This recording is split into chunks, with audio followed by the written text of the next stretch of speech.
5 điều phụ nữ càng từ chối, đàn ông càng trân trọng và yêu sâu đậm, 99% phụ nữ không biết. Bạn có biết điều gì khiến đàn ông không dám rời xa một người phụ nữ? Không phải vì cô ấy quá đẹp, quá giỏi hay yêu quá đậm sâu, mà là vì cô ấy biết giữ lại một phần cho chính mình. Trong tình yêu, phụ nữ thường nghĩ cho nhiều là được yêu nhiều. Nhưng thật ra, càng biết từ chối đúng lúc, bạn càng khiến người đàn ông phải trân trọng, phải cố gắng để xứng đáng và không thể xem bạn là điều hiển nhiên. Người phụ nữ khiến đàn ông yêu lâu dài không phải là người làm hết mọi điều, mà là người không đánh mất bản thân dù đang yêu rất thật. Vậy thì, những điều nào phụ nữ cần từ chối để trở nên hấp dẫn bền vững trong mắt đàn ông? Không phải điều gì quá to tát, mà là những lựa chọn rất đời thường, nhưng ít ai để ý. Có khi chỉ là biết dừng lại khi yêu quá nhanh, biết giữ lấy không gian riêng, hay biết giới hạn trong sự hy sinh. Nhưng chính những điều tưởng nhỏ ấy lại là bí quyết giúp bạn giữ được giá trị và khiến người đàn ông ở bên cảm thấy mình may mắn. Trong video hôm nay, Tiếu Đàm Nhân Sinh sẽ cùng bạn đi sâu vào 5 điều tưởng chừng đơn giản, nhưng nếu phụ nữ biết nói không, sẽ khiến người đàn ông không chỉ yêu mà còn nể và muốn ở lại cả đời. Và điều cuối cùng trong danh sách này, điều số 5, sẽ là một thứ vũ khí thầm lặng nhưng đầy uy lực, khiến người đàn ông không bao giờ muốn đánh mất bạn. Hãy cùng lắng nghe đến cuối video, vì biết đâu bạn sẽ tìm thấy chính mình trong từng câu chữ. Như thường lệ, trước khi bắt đầu, tôi mong bạn hãy nhấn thích video này để tiếp thêm động lực cho tôi lan tỏa những giá trị ý nghĩa về cuộc sống. Nếu bạn muốn nhận thêm những nội dung bổ ích, đừng quên đăng ký và bật thông báo để không bỏ lỡ bất kỳ video nào. Nếu bạn thấy chủ đề này thú vị, hãy để lại số 1 trong phần bình luận. Nếu bạn muốn tôi cải thiện nội dung hơn, hãy bình luận để tôi biết nhé. Bây giờ chúng ta cùng bắt đầu thôi nào. 1. Từ chối đánh mất bản thân trong tình yêu. Dáng hình của người phụ nữ bản lĩnh. Một trong những sai lầm phổ biến mà nhiều người phụ nữ mắc phải khi yêu, đó là đánh mất chính mình. Họ sẵn sàng hy sinh mọi thứ, từ thói quen, mối quan hệ bạn bè đến cả lý tưởng sống, chỉ để giữ người đàn ông bên cạnh. Nhưng trớ trêu thay, điều đó không khiến đàn ông cảm động, mà chỉ khiến họ dần đánh mất sự trân trọng. Người đàn ông có thể ngưỡng mộ sự dịu dàng của bạn, nhưng họ sẽ bị thu hút mãnh liệt bởi người phụ nữ có bản sắc riêng. Người mà dù yêu đến đâu, vẫn giữ vững sự độc lập về tâm hồn, vẫn sống cuộc sống của mình một cách đầy tự tin và thấu đáo. Không phải là người phụ nữ cứng rắn, cũng chẳng phải người sống ích kỷ, mà là người biết cân bằng giữa yêu thương và tự trọng. Bạn có thể yêu anh ấy hết lòng, nhưng đừng quên dành thời gian cho chính mình. Vẫn đọc một cuốn sách hay, vẫn theo đuổi một công việc ý nghĩa, vẫn giữ nét đẹp riêng của bạn, vẫn cười một mình khi không có anh ấy bên cạnh. Chính những điều đó tạo nên khí chất, thứ khiến đàn ông không thể rời mắt và cũng không muốn đánh mất. Đàn ông không sợ một người phụ nữ mạnh mẽ, họ chỉ e ngại người phụ nữ yếu đuối đến mức tự đánh rơi giá trị bản thân vì một người khác. Khi bạn giữ được chính mình trong tình yêu, bạn không chỉ giữ được trái tim đàn ông, mà còn giữ được lòng kiêu hãnh nữ tính của một người phụ nữ biết mình đáng giá. Thử tự hỏi, bạn có còn là chính mình khi yêu một ai đó không? Nếu câu trả lời là chưa, hãy nhẹ nhàng điều chỉnh lại. Bởi tình yêu đúng nghĩa không khiến bạn mệt mỏi vì đánh mất, mà khiến bạn ngày càng rạng rỡ và trở thành phiên bản tốt đẹp nhất của chính mình. 2. Từ chối yêu vội. Người phụ nữ biết nhìn xa hơn cảm xúc hiện tại. Trong những phút giây đầu tiên của một mối quan hệ, cảm xúc có thể rất mãnh liệt. Trái tim rung động, ánh mắt giao nhau, lời nói dịu dàng như mật ngọt, khiến nhiều phụ nữ dễ nghĩ rằng đây chính là người đàn ông của đời mình. Và rồi, họ vội vã dấn thân vào một tình yêu chưa kịp chín, như một cánh hoa nở sớm trong cơn gió lạnh. Nhưng tình yêu không nên là một cuộc chạy đua với cảm xúc. Tình yêu bền vững cần có thời gian để hiểu, để quan sát, để cảm nhận được con người thật phía sau lớp vỏ bọc ban đầu. Một người phụ nữ thông minh sẽ biết từ chối một tình yêu đến quá nhanh, không phải vì lạnh lùng, mà vì cô ấy hiểu rằng sự sâu sắc cần thời gian để lắng đọng. Người đàn ông có thể sốt sắng, có thể tha thiết, nhưng chính khi bạn nói, chúng ta nên từ tốn hơn một chút, anh ta sẽ bắt đầu nhận ra bạn không phải kiểu phụ nữ ai cũng có thể dễ dàng chiếm hữu. Và chính sự điềm tĩnh đó sẽ khiến anh ta phải nghiêm túc nhìn lại cảm xúc của mình. rằng đây không chỉ là một cuộc vui, mà là một hành trình cần trân trọng. Phụ nữ càng vội vàng, đàn ông càng dễ xem nhẹ. Phụ nữ càng biết dừng lại đúng lúc, đàn ông càng thấy bạn quý giá. Hãy để tình yêu có khoảng thở, có thời gian để nảy mầm, để mỗi lời nói đều mang giá trị, mỗi cái nắm tay đều chứa đựng sự chắc chắn. Như một đóa sen cần thời gian để lớn lên từ bùn mà vẫn vươn mình thơm ngát giữa đời. Tình yêu trưởng thành cần nền tảng, cần thử thách, cần sự kiên nhẫn. Đừng sợ đánh mất ai đó chỉ vì bạn chưa vội yêu. Nếu họ đủ chân thành, họ sẽ kiên nhẫn. Còn nếu họ bỏ đi, thì bạn vừa may mắn thoát khỏi một tình yêu chưa đủ sâu. 3. Từ chối lệ thuộc cảm xúc. Khi bạn đủ đầy từ bên trong, tình yêu sẽ ở lại. Có một điều mà nhiều phụ nữ không nhận ra, khi trái tim ta quá đói khát yêu thương, ta dễ biến tình yêu thành một sự dựa dẫm. Khi đó, mối quan hệ không còn là sự đồng hành của hai người trưởng thành, mà trở thành nơi để một người lấp đầy khoảng trống của người kia. Và điều ấy, sớm muộn cũng khiến tình yêu ngột ngạt. Người phụ nữ lệ thuộc cảm xúc là người luôn cần được khẳng định. Anh có còn yêu em không? Hôm nay anh có lạnh nhạt không? Em có còn quan trọng với anh không? Những câu hỏi ấy tưởng là mong manh, nhưng lặp lại quá nhiều sẽ khiến người đàn ông cảm thấy bị kiểm soát, mệt mỏi và xa cách dần. Tình yêu không phải là nơi để tìm kiếm sự bảo chứng, mà là nơi để hai tâm hồn đủ đầy tự nguyện tìm đến nhau. Người phụ nữ thông minh là người biết từ chối sự lệ thuộc vào cảm xúc của đối phương và thay vào đó là sự tự chủ nội tâm. Cô ấy hiểu rằng cảm giác an toàn không đến từ tin nhắn lúc nửa đêm, cũng không đến từ vài câu nói ngọt ngào, mà đến từ sự tin tưởng sâu sắc vào chính mình. Đàn ông yêu phụ nữ vì nhiều lý do, nhưng họ trân trọng nhất người phụ nữ, không khiến họ trở thành người phải chịu trách nhiệm cho hạnh phúc của cô ấy. Khi bạn hạnh phúc một mình, khi bạn vẫn mỉm cười kể cả những ngày người ấy bận rộn, chính là lúc họ thấy bạn thật khác biệt, thật cuốn hút. Và cũng chính khi bạn đủ vững chãi, họ sẽ muốn che chở bạn hơn. Không phải vì bạn yếu đuối, mà vì bạn mạnh mẽ trong sự dịu dàng, vững vàng trong im lặng và ấm áp mà không đòi hỏi. Tình yêu đó không ồn ào, nhưng lại rất bền lâu.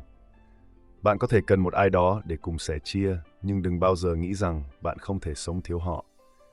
Bởi người thật lòng yêu bạn sẽ chọn ở lại, không phải vì bạn cần họ, mà vì bạn không cần nhưng vẫn chọn họ bằng cả trái tim đầy đặn, không thiếu thốn và không ràng buộc. 4. Từ chối cho đi vô điều kiện. Khi bạn biết giữ lại một phần cho riêng mình, bạn trở nên không thể thay thế. Nhiều người phụ nữ lớn lên với niềm tin rằng yêu là phải hy sinh. Càng cho đi nhiều, càng chứng minh được tình cảm của mình. Họ sẵn sàng nấu từng bữa cơm, lo từng giấc ngủ, thậm chí chịu đựng tổn thương chỉ để giữ người đàn ông ở lại. Nhưng rồi điều gì xảy ra khi sự hy sinh ấy không được đền đáp, mà lại bị xem là điều hiển nhiên? Khi bạn cho đi quá nhiều mà không có điểm dừng, bạn vô tình khiến người kia nghĩ rằng bạn phải như vậy, rằng sự chăm sóc của bạn là trách nhiệm, không còn là sự lựa chọn. Và khi lòng biết ơn dần biến mất, tình yêu cũng sẽ cạn kiệt theo. Người phụ nữ khôn ngoan sẽ biết cho đi có giới hạn, không phải vì ích kỷ, mà vì cô ấy hiểu rằng tình yêu là sự trao, đổi, hai chiều. Cô ấy không sợ hy sinh, nhưng cũng không đánh mất lòng tự trọng.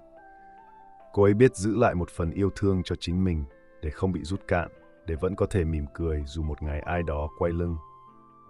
Khi bạn có thể nói, anh yêu em không vì em phục vụ anh, mà vì em luôn là chính em, bạn đã xây dựng được nền tảng cho một mối quan hệ bền lâu.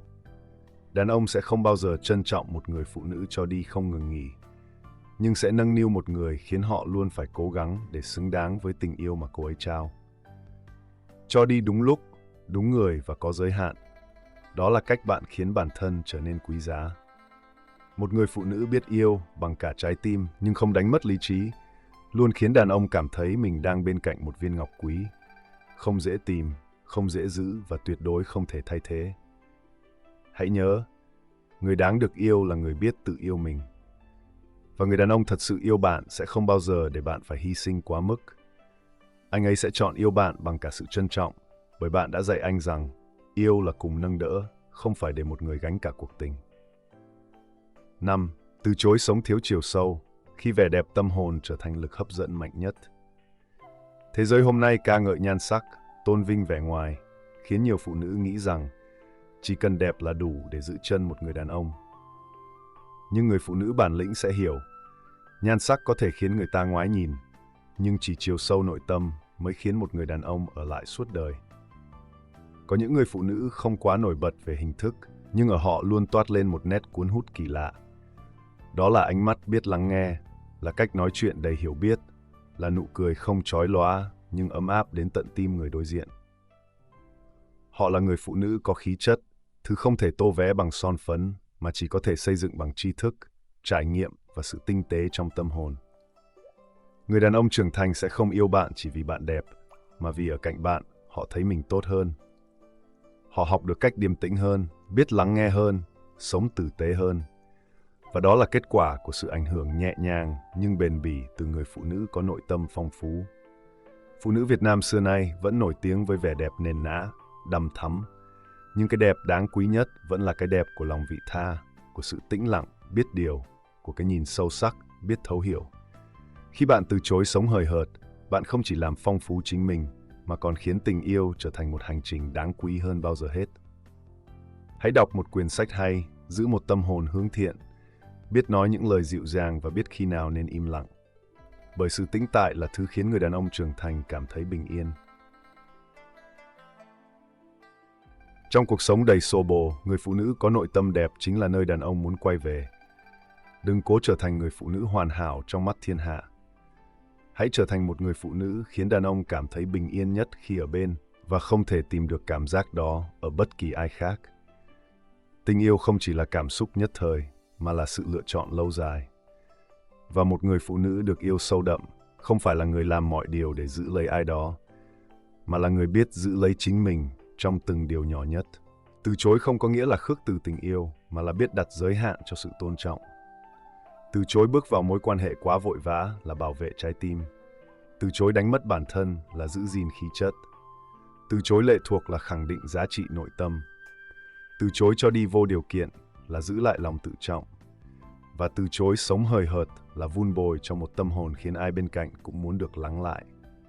Người đàn ông có thể gặp nhiều phụ nữ trong đời, nhưng anh ta chỉ thật sự ở lại với người khiến anh cảm thấy yêu, là được nâng lên, chứ không bị níu kéo. Và bạn, nếu biết nói không đúng lúc, bạn không chỉ khiến anh ấy trân trọng bạn hơn, mà còn giúp tình yêu của mình lớn lên trong tự do, tỉnh táo và đầy chân thành. Nếu bạn thấy chính mình trong những điều vừa rồi, hoặc đang từng bước học cách sống như thế, xin chúc mừng bạn. Bạn đang trở thành người phụ nữ không dễ nắm giữ bằng đôi tay, nhưng lại in dấu mãi trong trái tim người đàn ông xứng đáng. Quý vị thân mến, có một kiểu phụ nữ, nếu đàn ông lấy được làm vợ, thì hạnh phúc còn hơn có được cả Giang Sơn. Từ bao đời nay, trong mái ấm mộc mạc của người Việt, người vợ hiền luôn là hồn cốt của gia đình. Không màu nào phô trương, nàng hiện diện trong từng bữa cơm ấm nóng, trong sự nề nếp của con cái, trong từng nếp nghĩ của chồng. Người xưa từng nói, lấy vợ xem đức, dựng nhà xem hướng. Ý chỉ một người phụ nữ hiền lương có thể xoay chuyển cả vận mệnh một gia đình.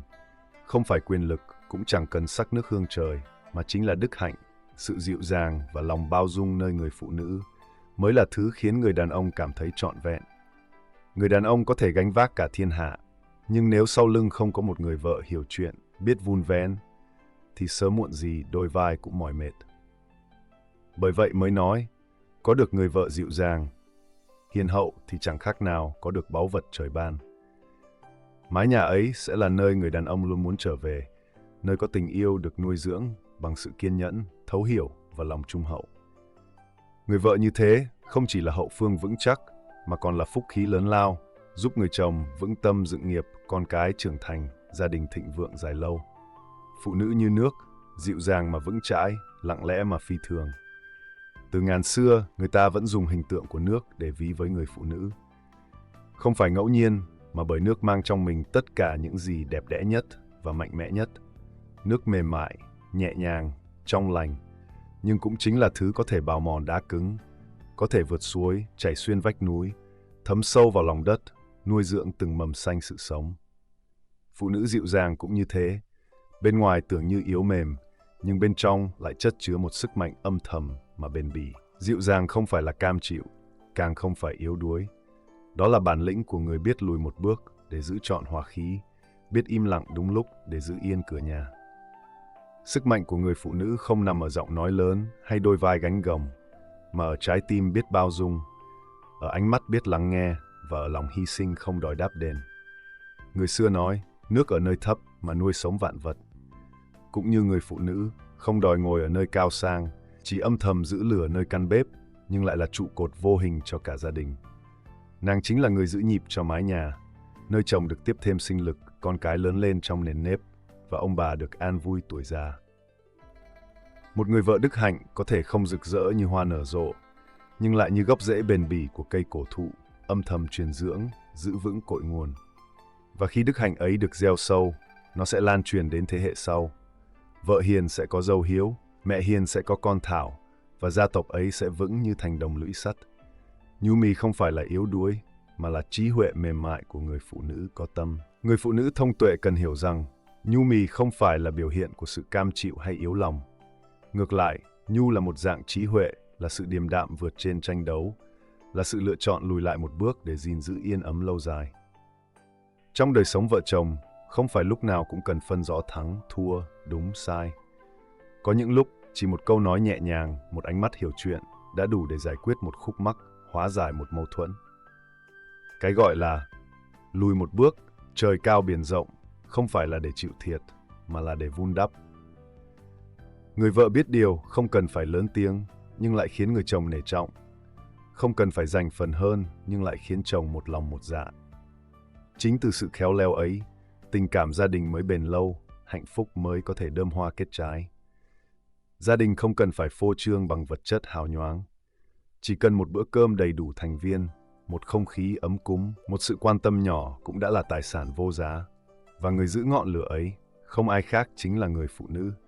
Người âm thầm chăm chút từng góc nhà, từng bữa ăn, từng nụ cười. Người đàn ông dù bên ngoài có thành công đến đâu, nếu trong nhà có người vợ biết giữ nếp, giữ tình, thì ấy là nơi anh ta muốn quay về nhất. Một người vợ dịu dàng, hiểu chuyện, đó là chốn bình yên sau tất cả bão giông. Và một mái nhà như thế chính là phúc phận lớn nhất trong cuộc đời một người đàn ông. Có được một người vợ dịu dàng thì chồng càng mạnh mẽ. Trong sâu thẳm nội tâm của người đàn ông, không có điều gì khiến họ yên tâm và vững vàng hơn bằng sự dịu dàng nơi người phụ nữ bên cạnh. Đó không phải là thứ dịu dàng màu mè, yếu đuối hay gồng mình giả tạo, mà là khí chất thấm nhuần từ sự bao dung, kiên nhẫn và thấu hiểu. Sự dịu dàng ấy như một nguồn nước mát lành, tưới tẩm tâm hồn người chồng, giúp anh ta càng thêm mạnh mẽ để đối mặt với bao sóng gió ngoài đời. Thật tiếc rằng, xã hội hiện đại lại khiến không ít phụ nữ hiểu sai về giá trị của mình. Họ nghĩ rằng muốn không bị xem thường thì phải tỏ ra cứng cỏi, phải nói lời sắc bén, phải hơn thua với cả người chồng của mình. Nhưng sau cùng, điều họ nhận về không phải sự ngưỡng mộ, mà là khoảng cách âm thầm đang lớn dần giữa hai người. Bởi lẽ, đàn ông vốn sinh ra để hành động, để gánh vác, để bảo vệ. Khi người phụ nữ cạnh họ vẫn giữ được sự mềm mại, thì bản năng che chở ấy mới có nơi để bộc lộ. Ngược lại, nếu người phụ nữ ngày càng cứng cỏi, tranh quyền, áp đảo, thì người đàn ông sẽ dần co mình lại, thậm chí là rời xa, không phải vì họ yếu đuối, mà vì họ không còn chỗ để làm người đàn ông thực thụ trong chính ngôi nhà của mình. Một người vợ dịu dàng không cần phải lên tiếng nhiều, nhưng sự hiện diện của nàng đã đủ khiến chồng yên lòng. Chỉ cần một ánh mắt trìu mến, một lời nói nhẹ nhàng cũng có thể tiếp thêm sức mạnh để người đàn ông bước qua bao mệt nhọc cuộc đời. Và khi có một người phụ nữ như thế bên cạnh, người đàn ông ấy sẽ trở thành phiên bản tốt nhất của chính mình. Khi người phụ nữ biết lùi một bước, người đàn ông sẽ tiến xa hơn. Không ít phụ nữ từng thở dài, than phiền. Tôi phải mạnh mẽ vì chồng tôi quá yếu kém. Nhưng trong nhiều trường hợp, sự yếu kém ấy không phải là bản chất của người đàn ông, mà là hệ quả của sự mất cân bằng trong mối quan hệ vợ chồng, khi người phụ nữ vô tình giành hết vai trò dẫn dắt, còn người đàn ông bị đẩy lùi vào thế bị động. Trong vũ trụ, âm và dương luôn cần nhau để giữ sự hài hòa. Gia đình cũng vậy. Nếu người đàn ông đại diện cho sự cương trực, quyết đoán, thì người phụ nữ chính là nhu mềm, uyển chuyển. Chỉ khi âm nhu nâng đỡ dương cường, thì khí chất nam nhi mới có chỗ để phát triển. Một người vợ dịu dàng, biết khi nào nên lùi lại, khi nào nên mềm mại, chính là người đánh thức sức mạnh nội tại trong tâm hồn người chồng. Người đàn ông sẽ không lớn lên từ lời chê trách, cũng không mạnh mẽ hơn nhờ sự cạnh tranh từ vợ mình. Nhưng họ sẽ trưởng thành từng ngày nếu được tiếp thêm niềm tin, được chạm vào sự dịu dàng chân thành của người phụ nữ đồng hành.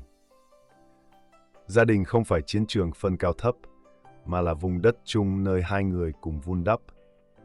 Khi phụ nữ dịu dàng hơn, không có nghĩa là hạ mình, mà là đang trao cho chồng cơ hội được vươn lên làm người trụ cột đúng nghĩa, và cũng là đang trao cho chính mình một mái nhà thật sự ấm êm. Quý vị thân mến, trong cuộc sống, có những lúc sự tử tế còn giá trị hơn cả trí thông minh.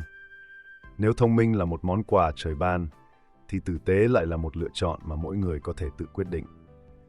Đó chính là ánh sáng tích cực tỏa ra từ tâm hồn.